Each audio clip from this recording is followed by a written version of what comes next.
Hello all and welcome all to my presentation. My name is Harsha. I work at Merck Group, which is headquartered in Darmstadt in Germany.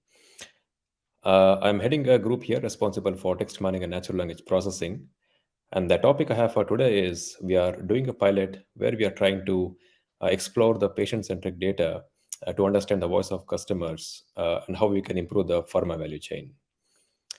So a quick heads up about our org. So Merck is a vibrant science and technology company. As I told, it is headquartered in Darmstadt in Germany. And we are into three areas of business, that is healthcare, life sciences, and electronics. Very specifically in healthcare, we are manufacturing and we are marketing medicinal products and medical devices in five therapeutic areas that you can see in the screen below. So, we being an healthcare organization, the patient centricity is the most important aspect that we value. So, patient centricity or understanding the voice of customers, voice of patients, it forms the heart and core of our business. So, understanding the voice of customers helps us to improve the quality of care to the patients. It helps us to also to influence the product development life cycle as well. So, for example, we can recruit the patients in a systematic way for clinical trials. Of course, it helps us to stay compliant, and it's a mandate since our products have direct influence on the life and on the health of patients. So it's a mandate for us to keep in track of what our products are doing in the market. And lastly, the competitive advantage point of view. It helps us to understand how our competitors are performing in the market and what can we learn from our competitors and other products, and how can we also improve the quality of care for our patients as well. So, in terms of accessing the data of the patient, so there are different channels by which we can access the data from our patients. Some examples are call centers and contact centers, where we are contacted through different channels, for example, by phone calls or by emails. That is also one option where we can get access to our patients or customer data. We also speak about medical field communications, where the medical sales representatives or even medical science representatives are speaking to the doctors, or they might be speaking to the pharmacies and so on. And that's also one channel where we also get access to our patients' data as well. Then we speak about patient support programs. And lastly, the social media is something that is becoming very, very important in the last few years. So it is estimated that about 30 to 40% of the patients in US depend on the social media for any kind of health related information exchange online. And this intensity and this frequency may vary from region to region and from country to country. It is also estimated that a lot of patients use social media to do research on the health conditions, that is trying to understand the prognosis of indications. And it is also very interesting to see that a lot of patients are using social media as a means to make choice of the treatment, that is whether to go for a treatment or even not to go for a treatment. And sometimes the choice is coming from the information that is found in the social media. And a lot of patients are using social media to share the experiences with respect to the health or any kind of treatment outcomes. And given this increased volume or the increased traffic of the patient exchanges happening over the internet or on the social media and such kind of channels, so recently FDA rolled out a guidelines in June 2020, which is encouraging all the drug manufacturers as well as the FDA staff to leverage the social media as one of the channels to understand the voice of patients, so that we are able to influence the drug development process as well.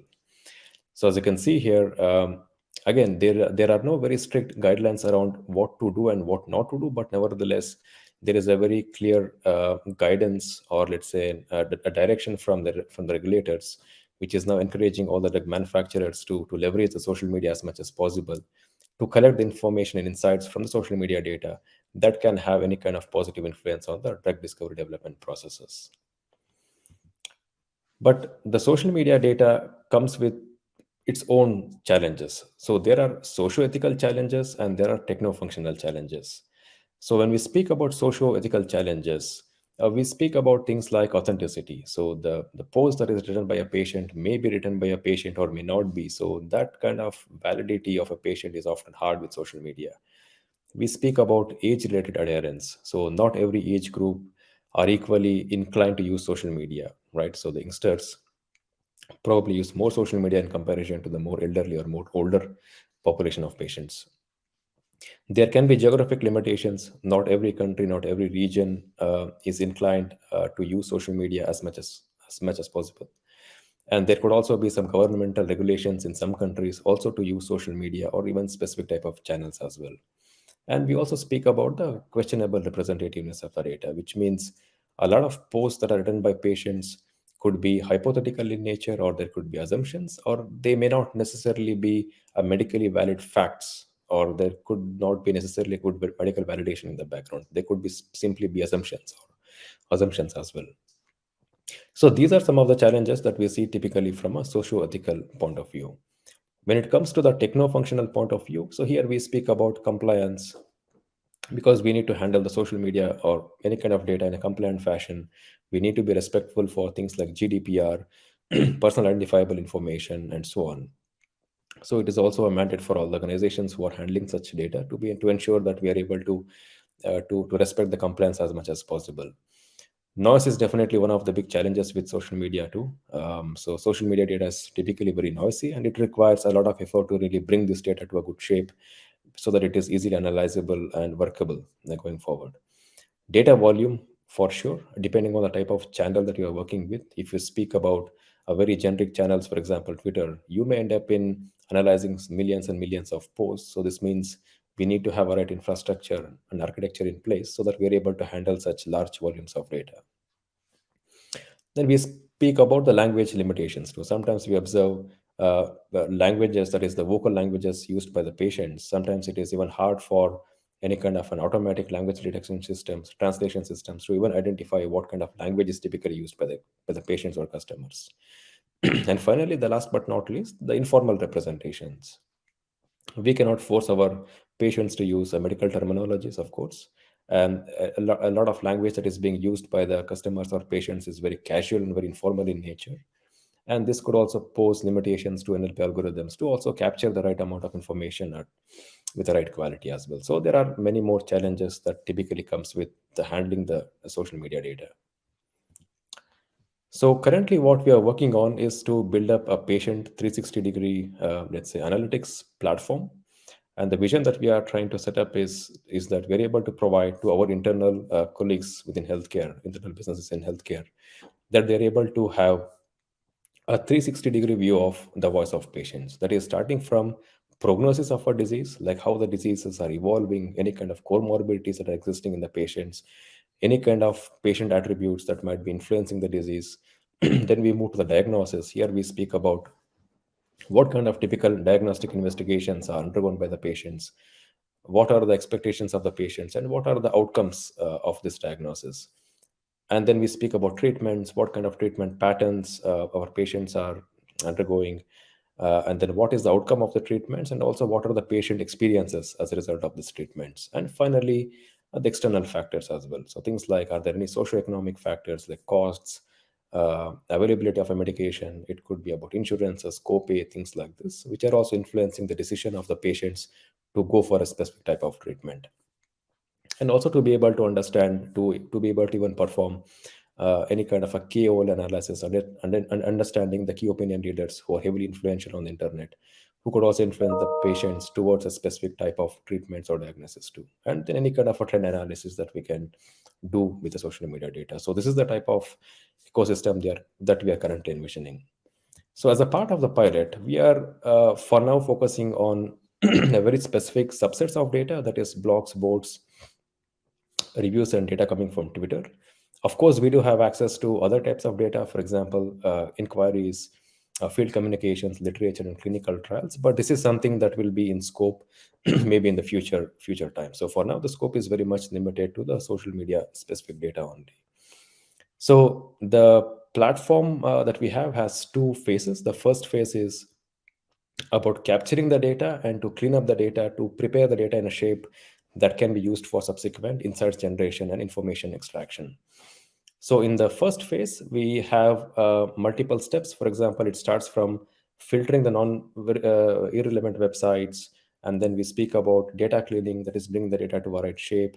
Then we speak about translation of the data from multiple languages to one language, that is English, and then followed by a machine learning algorithm that we developed, which is also doing a classification whether a specific data or a post is relevant for from a patient point of view, or is it not relevant from a patient point of view, which I will be going into the details in the next slides. Then once we have collected the data, once we have cleaned the data, curated the data, once we know that the data is more specific to the patients, then we go to the second phase. And in the second phase, we speak about information extraction, where we identify different types of information, like we extract different types of entities like drugs, conditions, diagnosis. We do a key phrase extraction or a key topic identification. We extract information about the adverse events that can be caused by specific drugs. We extract information about the hashtags. We also try to predict the switch statements. That is, are there any statements where patients are expressing the switch from one medication to other medication? We also extract all the costs related statements. We also do a medical sentiment analysis. So this medical sentiment analysis is different from a generic sentiment analysis, where instead of tagging positive and the negativity, but we try to look at the problem more from a medical standpoint. And then finally, our tool is designed, or the platform is designed in such a way that we can add more and more information extraction engines as possible. And once the information extraction has been done, the results are then indexed in a database, which is then available for any kind of analysis that can be done by the end users within our company. So when it comes to the filtering, so here we did an explorative data analysis. We try to identify websites which could be noisy, more from a patient-centric data point of view. So for example, there could be financial websites, a banking website, any kind of political websites, investment websites, and so on, which may contain a specific keyword that you're interested in, about which talks about a medical conditions or indication, but it may not speak about anything related to the patients. So for that reason, we did explorative analysis, trying to first of all basically filter out all the patient-centric websites against the non-patient-centric websites. And once we have access to all the patient-centric website, the second step was to apply a translation from multiple languages to English. So it was done using an automatic translation engine. Of course, we also benchmarked and validated a couple of translation tools in the market, and we decided to go for one specific solution, which gave us pretty good results.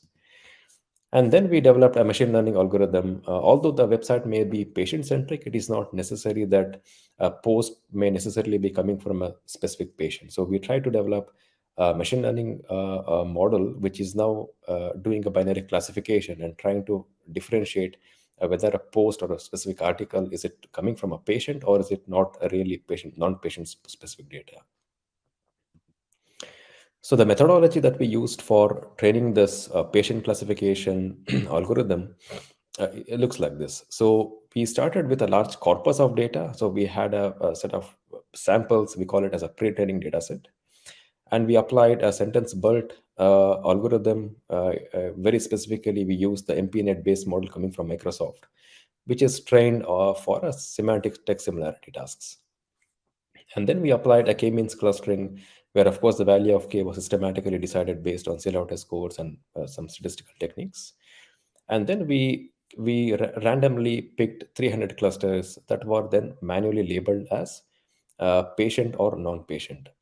Basically, the whole idea behind doing the semantic similarity, sentence similarity, and the clustering was basically to expedite the whole process of the text labeling as much as possible. And then on the other hand, we had created an independent test set of about 600 samples.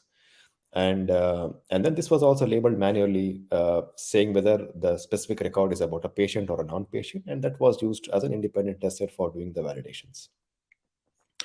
So in terms of an algorithm development point of view, we evaluated different transformer models. Like we evaluated Cybert, BioBert, and also the Vanilla BERT.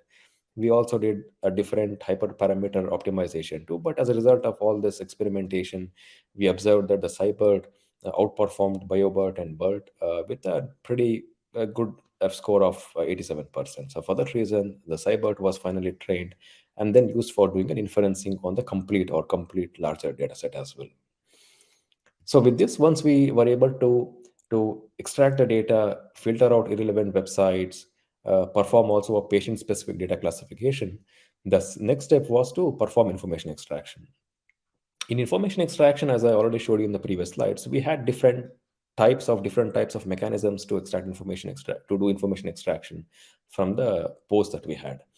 So we extracted key phrases using YAKE algorithm. So YAKE is a quite popular algorithm nowadays, which was released in 2020, which is using statistical techniques to extract the key information from the documents. Then we also did entity extraction for drug entities, for conditions and diagnosis. And then we also did a relation extraction, trying to identify the adverse events. So very specifically to identify what kind of medicine is causing what kind of adverse events. And this was performed using Spark NLP libraries coming from Johnson Labs.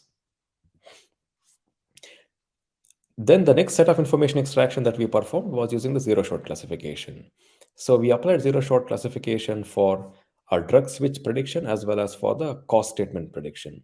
In the drug switch prediction, we try to predict whether there is a switch happening from one medication to the other medication, that is A to B. And here we applied a BART model that is trained for a natural language inferencing task, and it is coming from Facebook. So the concept behind the whole MNLI task is we have a premise, which is a text, and then we have a hypothesis, or we have a set of hypotheses. And basically, the model predicts and says whether there's an entailment, that is an agreement between a premise and a hypothesis, or there's a contradiction. So especially for the drug switch prediction, so when we say switch, we speak about a pairs. It could be drug A to B or B to A. So we created two sets of hypotheses, that is switching from A to B, switch to A from B, and so on. So we created two sets of hypotheses. And then we applied a MNLI model to find is there any strong link or between a specific premise or a text and a specific sets of hypotheses. And we also had defined a threshold score based on explorative analysis, which makes sense for a given specific task. And then we used a voting scheme. That is, we looked at the top three predictions, and if the three predictions are having a score higher than the threshold, and we looked at top three predictions, and we basically used the voting system to now assign a final label for a specific, let's say, a premise. That is, whether the switch is from A to B or the switch is from B to A, as an example. And then we also use the same model also for doing the cost statement prediction. In cost statement prediction, we created multiple hypotheses. For example, the text talks about cost, it talks about insurance, talks about copay, reimbursement, and so on. So we had multiple such criteria to form the hypothesis. And then we had also had defined a threshold score based on explorative analysis, which makes sense for a given specific task. And the goal was to do a classification to say whether a specific post talks about any information that could be linked to any kind of costing, reimbursement, and so on. So that was basically you can call it even as a binary classification as well, but that was rather done using a zero-shot classification.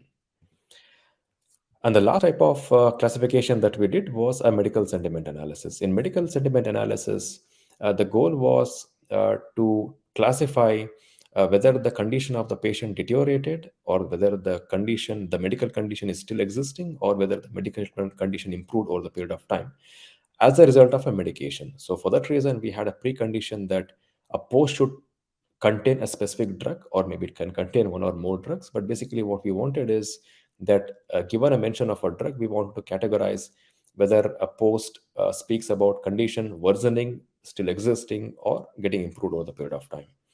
So again, for this, we use the same MNLI pre-trained model from Facebook. And here we crafted three sets of hypotheses. The first set of hypotheses talks about the medical condition getting deteriorated, getting worsened, getting bad, and so on.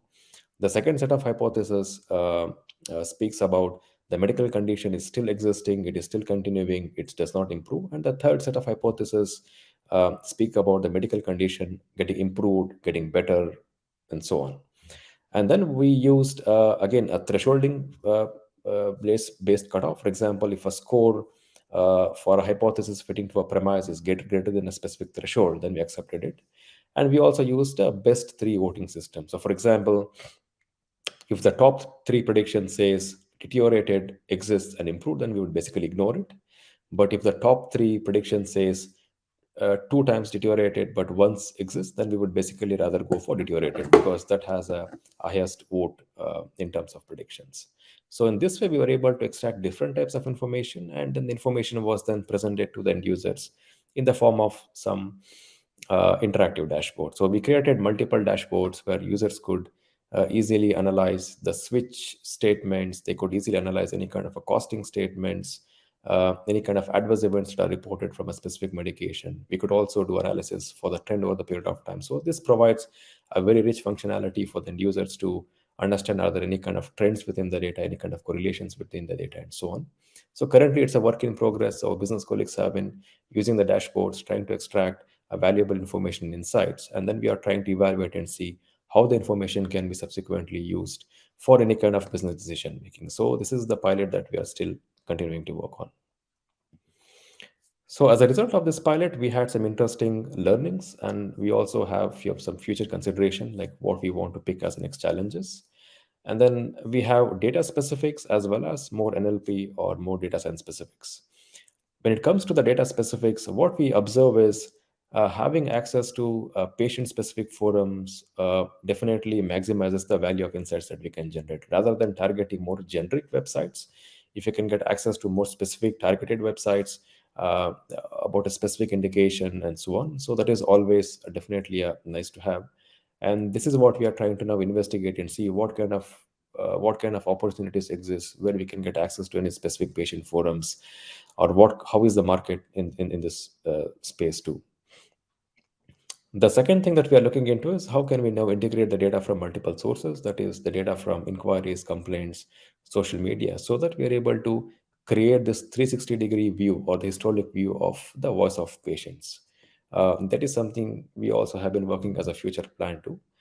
And finally, we are also evaluating the scalability of the whole approaches for a different types of data as well. So, for example, what I mean with scalability is, as I already explained you in the previous slides, the use of social media can vary from a patient group to patient group depending on the age and depending on many different factors. So, it is very important for us to understand how easily it is possible for us to scale the approaches from one indication area to other indication areas. And this is what we have been currently working on as well. In terms of NLP perspective, most of the information extraction techniques that you saw on the previous slides focused on a precision-based evaluation. That is, we always looked at whether the results of any specific information extraction engines are making sense. So, of course, we had a quantitative and qualitative evaluation, but very much precision-based. And because of the lack of time, we couldn't go for a systematic benchmarking, but that is also what we plan to do, is to create a golden standard data sets, and we are able to do a proper analysis of a performance of different information extraction algorithms. And we are also now trying to investigate and see are there different kind of NLP algorithms that can be added to our pipeline. For example, identification of disease burden of the patients, measuring the quality of life of our patients, and so on. This is what we typically see. There's some kind of research happening in this space. So we want to see what kind of algorithms are existing and how we can now build new algorithms or even fine-tune algorithms for identifying the burden or quality of life. And lastly, what we are also trying to identify is investigate is we apply any kind of statistical signal identification techniques, any kind of correlation techniques to find any kind of hidden insights within the data. Because typically what happens is when you are working with very quantitative count-based analysis, looking at the top 5 drugs, top 5 indications, and top X number of entities. So we might be missing a lot of information that are hidden within the data. And what we are trying to explore is, can we leverage any sophisticated statistical techniques to identify signals within the data or any kind of correlations within the data, so that we don't have to now limit our observations to the top few entities or top few information only. Yeah, with this, I would like to thank you for participating in this presentation, and I look forward for any questions. Thanks.